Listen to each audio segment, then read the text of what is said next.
last week on the fourth culture. The party was at the auction house, having handed in our task and then also getting some of our items identified.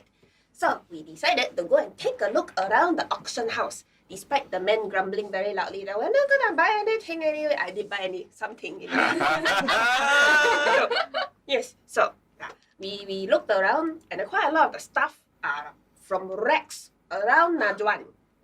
And then Bara thought, hey, if these things belong to sea elves, maybe they might help Kaman to get back his memory. So Bara dragged him from one to another to look at all the items that belong to sea elves. And unfortunately, it didn't work. However, we did learn a few things, such as the elves and some other races like gnomes, dwarves and all that are called ancestral races. And then we also, Kaman mentioned that maybe he himself needs to be at Najwan, or he might need to look at something he personally used in order for him to gain back his memory. We don't know, we will see. So, we spoke to the people at the auction house and learned that the auction house has 30 over branches all around Urtu. And it's actually named after a world tree called the Amrita, which is all the way to the right. East, if you are, a person who is good with the compass. Yes. I can draw circles very well. Wrong kind of compass, but okay, no problem. Anyway, so I found this clock of the Mountebank and I was very excited. I placed the bid on it, and then the person was like, yeah, I think you'll win. I was like, I hope so too, because I got no more money after that, but it's okay. So after that, we left the auction house, and then Kaman realized that somebody was looking at us. And not in the, it's so chill kind of way. No, it was the, I have bad intentions, maybe, we don't know. So the party decided to try and spot who it was who was following us using counter-intelligence measures. Yes. And then after that, we realized that it wasn't one person. It was a whole group of blood company people. How do we know this? Because they were all wearing the blood company outfit. Yes. Talk about counter-intelligence, right?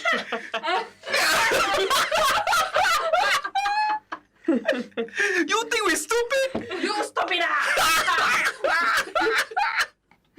Anyway, so given that we were being followed by them, we were concerned about having to get into a fight. So Bara decided we should go to the university because with the, amount of money they have to pay for tuition, surely the security there should be no bad. So we went to the university. While we didn't see very good security, we also didn't see the people following us anymore after that. So we think, we don't know, we're not sure. Anyway, we went to the university to look for Professor Tomlinson. We waylaid some random student named Bernard, to help bring us around and give us directions. We found the right tower and we spoke to the receptionist there who told us that, actually Professor Tomlinson is in the library. We were like, no problem. We go to the library with a slip of paper from the receptionist to get entry. When we got to the library, there was a big statue of a dragonborn in there. Interestingly enough, the statue was wearing a necklace with a symbol of Aina, which Kaman can swear up, down, left, right, center that he just made it up. So he has no idea how and why this symbol is on the pendant on the statue in the library. Anyway, so we went upstairs and then we met Professor Tomlinson, who actually turned out to be Tomo or Jacko. I don't know, so many nicknames for this one man. But yeah, he's a friend of Bara all the way back from Nagaranda. So he told us that the princess actually left about a night or two ago with her guards and also her professor, Samuelson. Tomo then brought us to the area with a lot of convincing from us, where Malina was doing a lot of research so that hopefully we can find some clues about where they might have gone. We started, because we're not very smart, by praying to Aina for help. Because, when you're not very smart and trying to do research, you pray, especially to the god of knowledge. Okay, so the good thing was that we found a scroll that was a little bit out of place, like it was placed back in a hurry. We took a look at the scroll, and then Tomo managed to read it and realized that it was mentioning something about opening the vault of Huangdi, the original great emperor of the first or second grand age of the empire. and then apparently has great powers that can shape the battlefield. And it also mentioned something about the jade diadem, which Marina was looking for. So it also mentioned something about a dragon throne, and that is underwater in Najwan, and something about bringing the keeper of secrets low and smashing his. Don't know, because the word got smeared. But we were very alarmed by this because, you know, the keeper of secrets is also what Aina is called. So we're like, what you want to smash? Bring down his what? Concern. And then after that, they also mentioned something about Pitya's lament. So Tomo said that the whole scroll looks like the writings of a very erudite madman. Right. And it's a prophecy of some sort, or rather a collection of prophecies. And it mentioned a lot of things like the cataclysm, the flood in Najwan, and it was written in very, very old common. Then Tomo read further down and dropped dead, which was extremely alarming.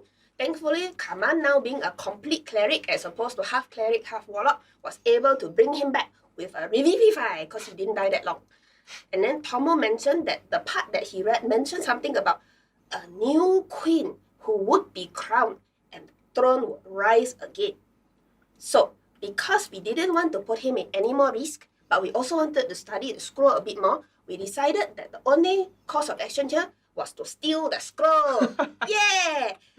And then Tomo was also quite helpful because he mentioned, yeah, you know, surely you wouldn't do something like that because this thing is very warded. And if you were to do something like that, surely you would not, you know, go and steal the horn that is inside the librarian's cupboard to, you know, unward the thing. Yeah, surely you wouldn't do something like that. We were like, yeah, of course not. And then after, we went to do it. So with a little bit of difficulty, we managed to get the one and unwarded the scroll. And then now we are trying to get away from the university and the library without anybody finding out what we did.